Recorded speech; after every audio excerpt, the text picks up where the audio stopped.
বিশ্বের সবচেয়ে জনপ্রিয় এয়ারলাইনার এয়ারবাস A320 বিমানের সফটওয়্যার প্রত্যাহারের কারণে বিশ্বজুড়ে ব্যাপক ভ্রমণ বিশৃঙ্খলা সৃষ্টি হয়েছে এবং বাতিল হয়েছে বহু ফ্লাইট।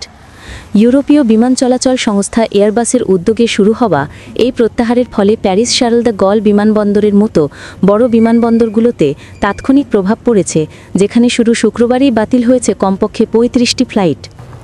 ফ্রান্সের প্রধান প্রবেশদ্বারে পৌঁছানোর পর যাত্রীরা বিভ্রান্তি ও বিলম্বের সম্মুখীন হন। এই গ্রাউন্ডিংয়ের কারণে A320 সিরিজের একটি উল্লেখযোগ্য সংখ্যক সক্রিয় বিমান পরিষেবা থেকে বাদ পড়েছে, যা বিশ্বজুড়ে স্বল্প ও মাঝারি দূরত্বের এয়ারলাইনগুলোর মেরুদণ্ড হিসেবে পরিচিত। এই বিমানগুলির ফ্লাইট নিয়ন্ত্রণ পদ্ধতিতে একটি জটিল দুর্বলতা আবিষ্কৃত হওয়ার পরই এয়ারবাস সতর্কতামূলক পদক্ষেপ নেয়। সংস্থাটি প্রকাশ করেছে যে বিমানের ইলেকট্রনিক নিয়ন্ত্রণ ব্যবস্থা এক প্রাকৃতিক মহাজাগতিক শক্তির কারণে ক্ষতিগ্রস্ত হতে পারে।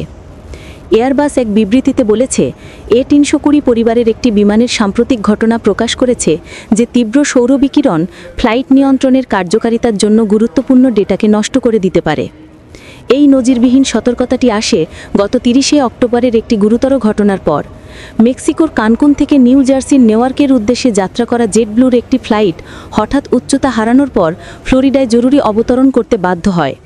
সেই ঘটনার তদন্তের সূত্র ধরেই সৌরবিকিরণজনিত সফটওয়্যার ত্রুটির বিষয়টি সামনে আসে। প্যারিস শার্ল দ্য গলের বিভিন্ন অংশে হতাশ যাত্রীদের টার্মিনালে হাঁটতে দেখা যাচ্ছে। তারা আপডেট জানতে ডিপার্চার স্ক্রিনগুলো দেখছিলেন, আর সুরক্ষাকর্মীরা টহল দিচ্ছিলেন। এই অপ্রত্যাশিত সুরক্ষা ব্যবস্থার কারণে অ্যাপ্রনে থাকা বহু এয়ারবাস A320 বিমান গ্রাউন্ডেড হয়, ফলে চেক ইন কাউন্টারগুলো ফাঁকা ছিল এবং এয়ারলাইনগুলোর সময়সূচিতে ব্যাপক রদবদল আসে। ইউরোপীয় বিমান চলাচল সংস্থা বা EASA দ্রুত একটি জরুরি এয়ারওয়ার্দিনেস ডিরেক্টিভ জারি করে, যা অনুযায়ী ক্ষতিগ্রস্ত বিমানগুলিকে বাণিজ্যিক পরিষেবায় ফিরিয়ে আনার আগে এয়ারলাইনগুলিকে প্রয়োজনীয় সফটওয়্যার অথবা হার্ডওয়্যার সুরক্ষা প্রয়োগ করতে হবে।